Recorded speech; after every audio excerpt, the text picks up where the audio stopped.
Pour la première fois depuis 15 ans, la Palestine organise des élections législatives. Pour les Palestiniens, la stagnation du processus démocratique a marginalisé toute une génération. Plus de la moitié des plus de 5 millions d'habitants ont moins de 29 ans. Et pour l'occasion, les jeunes Palestiniens revendiquent des réformes profondes et qu'ils soient inclus au sein du système électoral. Suite à l'annonce faite en janvier par le président palestinien Mahmoud Abbas d'organiser des élections législatives, nombreux sont ceux qui y ont été sceptiques. En tant que jeunes Palestiniens, on se définit comme la génération ignorée, car nous n'avons jamais eu l'occasion d'avoir notre mot à dire sur le système politique. Nous n'avons simplement jamais été entendus.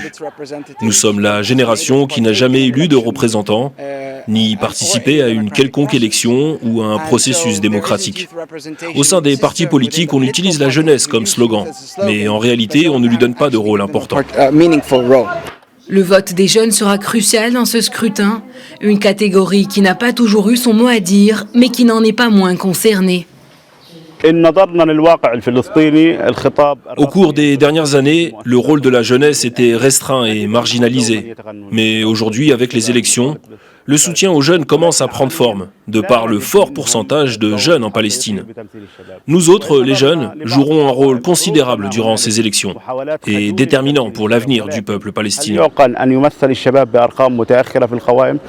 Ces élections législatives sont marquées par la division profonde au sein du parti Fatah, en plus de l'opposition régulière avec le Hamas.